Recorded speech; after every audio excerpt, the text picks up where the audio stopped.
Stephanie, always welcome. Always wonderful to have you with us. CPI, I guess, is the key number this week. What are you looking for, and how might it affect the Fed?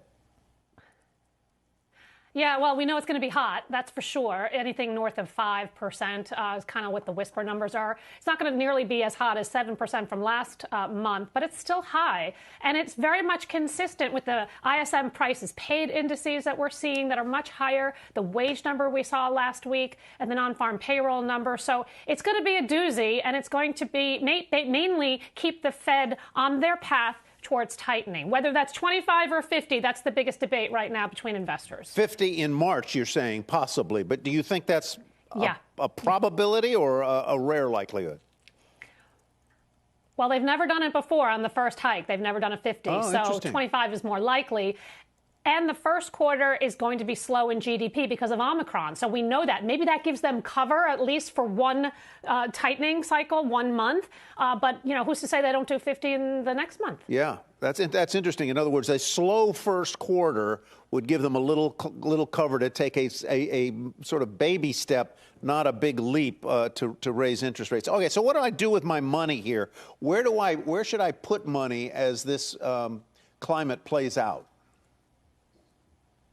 Well, you've seen the long-duration assets, growth assets, as fall and underperform relative to some cyclicals, economically sensitive companies, reopen names. Those actually have held up better. They're still down, a lot of them, but they're down less. And that is as interest rates rise. And that's the playbook that I have been talking about for quite some time. And so I think you can really focus on a lot of different things. I like Hilton. I like Expedia. I like Match Group. By the way, they just reported a great number. And Wynn Resorts for a Macau recovery. I like those names, but I also do like some technology that has gotten hit. I'm underweight tech, as you know, and into this decline, I am looking at names like NXPI, great quarter, beat and raise, and they raised the dividend and increased their buyback, and they've got auto exposure, which I like. Broadcom, they beat and raised last quarter. We have another month for them to report, but we know they're an AI, 5G, Apple supplier, data center, all the areas you want to be involved in. Trades at 18 times forward. They too increased their dividend and buyback last quarter. So I like that.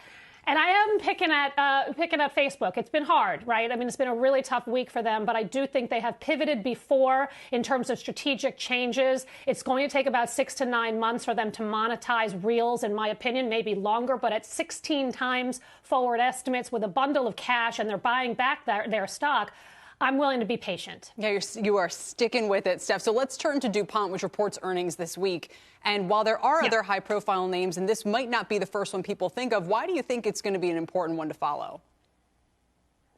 I know, it's kind of off the beaten path, right? But I like it because, Kelly, it's a great read on the macro because they touch on so many different end markets. So I want to hear real time what they're seeing in terms of demand and supply issues, but on the demand side specifically. And I think they're going to talk about very strong demand, by the way. This is a transition story into EV, 5G, into clean, right? And then they're also doing asset sales and they're doing M&A. And when you kind of combine it all together, they're going to have $7 billion in net cash to do stuff with. Is that buyback stock? Is that increased dividend? Is that CapEx spend? All of the above. And the stock trades at 11 times adjusted EBITDA versus the group at 16 times. It's a deep, wouldn't you call it it used to be a deep cyclical, but it's obviously one that's got a lot going on.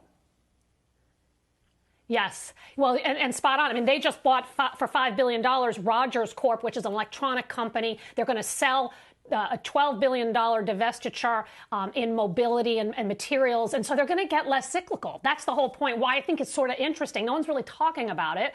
And I think they're going to have a ton of cash so they can continue to be shareholder value and buy stuff and then also increase the buyback and dividend as well. Chipotle and Disney are also on your list. I guess they have earnings out this week.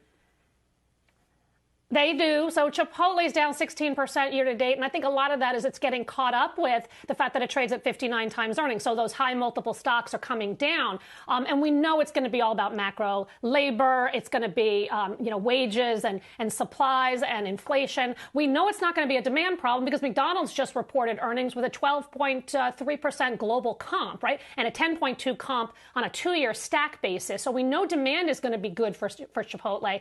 It's whether or not the margins have to come down. I kind of think they will. So at 59 times earnings, I would wait till after the report to take a look. All right.